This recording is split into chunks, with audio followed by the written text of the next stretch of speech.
pemirsa, untuk membahasnya terkini ini sudah ada pengamat sepak bola Ma'ruf El Rumi. Selamat malam Bung Ma'ruf. Selamat malam.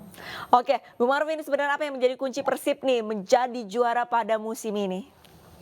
Ya, tentu adalah konsistensi dari penampilan yang mereka perlihatkan ya. Memang kalau kita lihat bagaimana perjalanan mereka di awal-awal mungkin tidak terlalu bisa dikatakan mengalami pasang surut ya, mengalami fase di mana mereka sempat agak diragukan karena kalau kita lihat di season di season normalnya ketika sebelum putaran empat besar, penampilan Persib itu tidak semeyakinkan apa yang diperlihatkan oleh Borneo.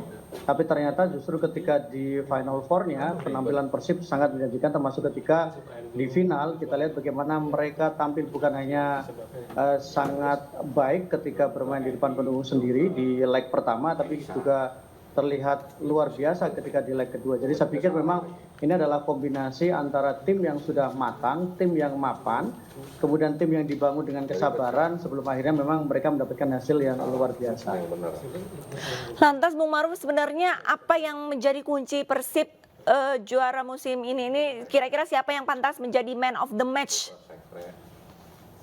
Sebenarnya kalau kita bicara di pertandingan yang kita lihat tadi, bisa dikatakan bahwa hampir seluruh pemain memperlihatkan bagaimana motivasi mereka untuk bisa mendapatkan kemenangan. Itu menurut saya menjadi poin penting ya, dan itu kita lihat McClough bisa mencetak gol, kemudian kita lihat juga secara keseluruhan penampilan pemain juga cukup bagus. Jadi merata sebenarnya. Jadi kalau kita lihat bicara soal siapa yang berperan, hampir semua pemain menunjukkan bahwa memang mereka layak untuk bisa mendapatkan gelar juara.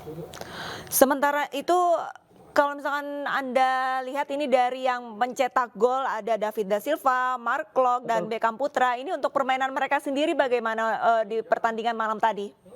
Poin penting menurut saya adalah David da Silva. Menurut saya menjadi pemain yang juga menjadi pemain kunci, pemain yang bisa menjadi solusi ketika situasi-situasi yang sulit itu adalah David da Silva.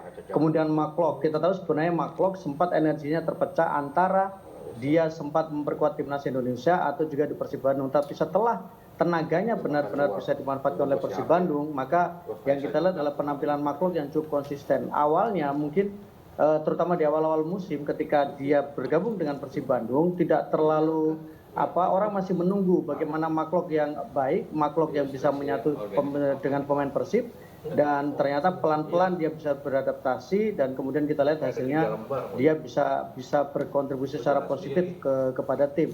Itu satu. Yang kedua menurut saya kita juga harus mengapresiasi penampilan dari pemain-pemain misalnya Ciro Alves. Ciro Alves meskipun di pertandingan malam hari ini tidak bisa mencetak gol, tapi secara keseluruhan dia juga berkontribusi besar kepada tim dengan gol yang dilesakan di musim ini secara keseluruhan, di mana dia mencetak 17 gol dengan 12 assist yang diberikan. Jadi saya pikir ini menjadi sebuah kombinasi tim yang secara pertahanan mereka bagus, tapi mereka juga menjadi tim yang bisa dikatakan sangat produktif karena mereka punya David da Silva dan mereka juga punya seorang Ciro Alves. Bung Ma'ruf, ini berbicara mengenai kombinasi, ini ada yang unik dan menarik. Ini diketahui sebenarnya untuk Persib ini kan tidak memiliki pemain asing ataupun naturalisasi nih pada tahun 2014 lalu. Ini dengan adanya kombinasi para pemain asing ini apakah menjadi mematangkan para pemain asli kita, pemain Persib ini menjadi permainannya menjadi lebih lincah atau bagaimana kalau menurut Anda? Kalau salah satu tujuan utama dari sebuah tim ketika mereka mendatangkan pemain asing atau kemudian pemain naturalisasi, salah satu tujuan adalah kemudian mengupgrade kualitas dari timnya. Persib Bandung melakukan itu dengan cukup bagus. Kenapa? Karena pemain-pemain yang didatangkan adalah pemain yang sudah memiliki kualifikasi, mereka punya kualitas, mereka dipanggil timnas dan mereka juga sudah matang dan tahu betul bagaimana karakter sepak bola Indonesia. Kita bicara McClough kan seorang pemain yang kemudian sudah merasakan betul bagaimana atmosfer sepak bola Indonesia. Dia pernah bersama dengan Bali United, dia pernah bersama dengan Persija Jakarta, bahkan dia juga pernah dipanggil oleh timnas Indonesia. McClough adalah nyawa di lini tengah. Kemudian kalau kita bicara Ciro Alves ini adalah poin yang kemudian dicari oleh Persib Bandung untuk mendapatkan pemain depan yang punya kualifikasi, ngeyel, ngotot tapi juga produktif. Siro juga sudah tahu bagaimana kualitas atau kemudian bagaimana caranya bermain untuk di sepak bola Indonesia. Harus keras, harus berani berduel, dan tentu harus berani ngeyel. Itu menjadi salah satu kunci. Dan kita lihat ketika dia dalam 2 musim terakhir memang selalu menjadi tulang punggung utama dari Persib Bandung dari sisi produktivitas. Dan satu lagi menurut saya yang luar biasa adalah seorang David da Silva. Ya, Mungkin kenapa? David da Silva adalah pemain yang tidak mudah lagi, tapi dia pemain yang kemudian memperlihatkan bagaimana dia bisa menjadi mesin pencetak gol dan bagaimana dia kemudian secara kontinu dalam 3 musim bisa menjadi bagian dari Persib Bandung dan hampir selalu mencetak lebih dari 2 digit dalam 2 musim, termasuk musim ini ketika 30 gol yang dilesakan. Sebenarnya apa keunggulan dari David da Silva sendiri ini masuk ke Persib nih, kalau menurut Anda Bung Maruf? Sebenarnya awalnya mungkin orang agak meragukan bagaimana David da Silva apakah dia bisa kemudian menyatu dengan atmosfer di Liga 1, kemudian bisa bermain dengan bagus. Kenapa? Karena ketika dia didatangkan dari Terengganu, koleksi golnya bisa dikatakan hanya 7 gol. Ya. Tapi kalau ditarik lebih jauh lagi, pemain ini punya pengalaman ketika bersama dengan Persebaya Surabaya. Bersama Persebaya, dia sudah menunjukkan bagaimana dia bisa menjadi goal getter yang mematikan.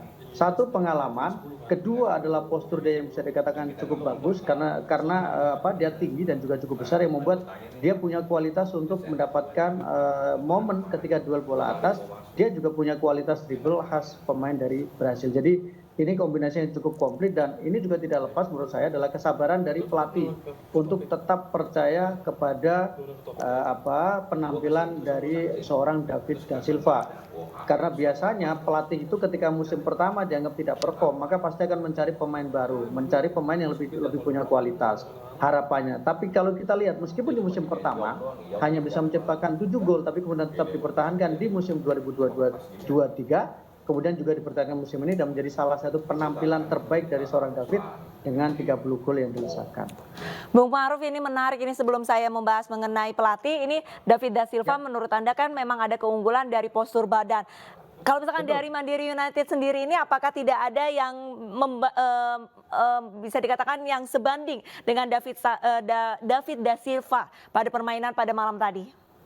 Sebenarnya kalau ditanya apakah ada pemain yang kemudian tidak punya kualifikasi seperti untuk menghadapi penampilan dari seorang David da Silva, ya tentu kita tidak fair juga karena mereka juga sebenarnya punya pemain-pemain asing juga yang menurut saya juga punya kualitas. Mereka punya misalnya di belakang mereka punya Cleberson, mereka punya Ferry Arianto yang juga punya kualitas, mereka juga punya Jaja bahkan Rivera. Tapi menurut saya menjadi persoalan adalah ketika di leg pertama mereka sudah tertinggal terlebih dahulu 1-3. Itu menurut saya secara psikologis sudah agak berat ya. Jadi itu yang membuat tekanan yang membuat mereka meskipun bermain di depan pendukung sendiri tetapi tertinggal dengan agregat 1-3 itu satu. Yang kedua, mereka juga bisa dikatakan secara mentalitas mereka adalah bukan tim yang kemudian sudah punya pengalaman untuk tampil di partai final. Bandingkan dengan Persib Bandung yang sudah punya pengalaman di partai final meskipun memang sudah sangat lama mereka mendapatkan gelar juara, tapi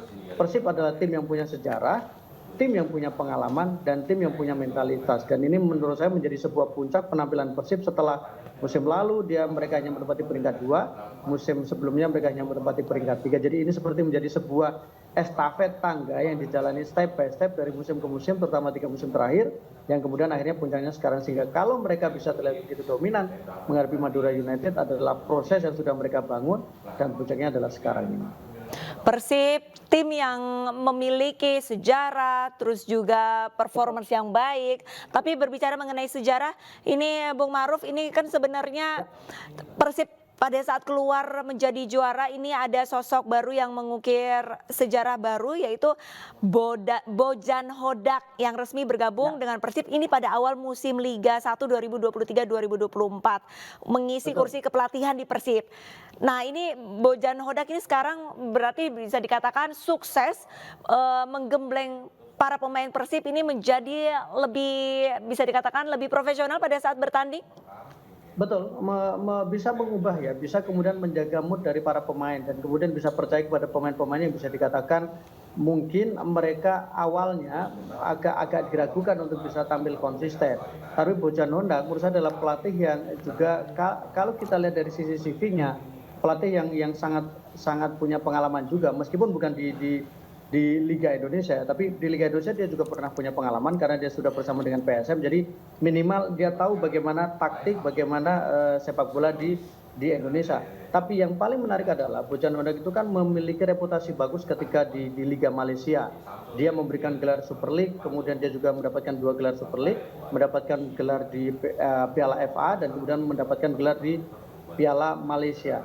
Jadi kalau dilihat dari sisi bagaimana reputasi, gelar yang didapatkan ketika bersama dengan tim di Malaysia, artinya dia tahu bagaimana memaintain sebuah tim untuk bisa menjadi juara. Dia tahu bagaimana membuat tim itu bisa beradaptasi untuk kemudian menghilangkan tekanan sebagai sebuah tim besar dan kemudian bisa mendapatkan gelar juara. Tidak mudah loh sebenarnya menurut saya menangani tim seperti Persib Bandung. Tidak mudah kenapa? Pertama, tekanan bobotoh luar biasa. Harapannya selalu tinggi. Setiap musim adalah bagaimana bisa mendapatkan gelar juara. Iya. Dan ternyata tidak banyak pelatih yang kemudian bisa melakukan itu atau kemudian bisa menghilangkan tekanan itu. Sudah banyak pelatih sebelum Bojan Hodak, misalnya ada Luis Mia yang bahkan juga kita tahu punya reputasi bagus bersama dengan timnas Indonesia dan dipuji. Iya. Tapi ternyata dia juga tidak bisa memberikan gelar juara. Tapi Bojan Hodak yang baru gabung di 2023 ternyata langsung bisa memberikan gelar juara. Jadi dia bisa menularkan mentalitas juara ke dalam tim Persib Bandung yang sebenarnya sudah ada dengan materi pemain yang dimiliki, tapi belum muncul karena tekanan-tekanan yang mungkin mereka tidak sepenuhnya bisa keluar dari kondisi pressure yang diberikan oleh Bobotoh. Kalau menurut Anda sendiri dari Bojan Hodak, pendekatan ke para pemain Persib untuk menumbuhkan mentalitas juara ini bagaimana, Bung Maruf?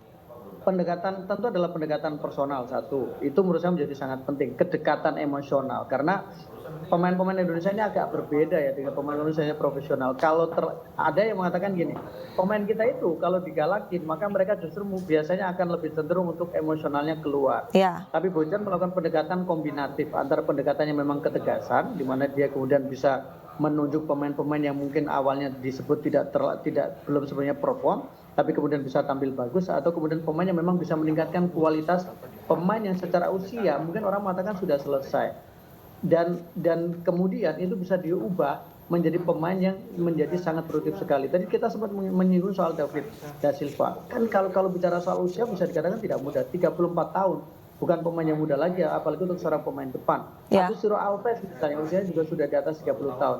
Tapi ini menjadi pemain yang kemudian bisa menjadi jangkar dan menjadi mesin gol untuk membuat Persib menjadi tim paling produktif sepanjang di fase awal ketika di musim reguler. Kemudian bagaimana juga Maklok kan juga tidak mudah lagi, tapi bagaimana dia bisa juga memperlihatkan performa terbaiknya. Jadi pertama adalah yang dilakukan Bojan Hodak, pendekatan secara personal itu menjadi penting. Yang kedua, bagaimana meningkatkan performa pemain yang dikatakan mungkin punya potensi tapi belum sepenuhnya keluar. Baik, Bung Maruf tetaplah bersama kami di Breaking News pemirsa, karena usai jeda Breaking News akan segera kembali.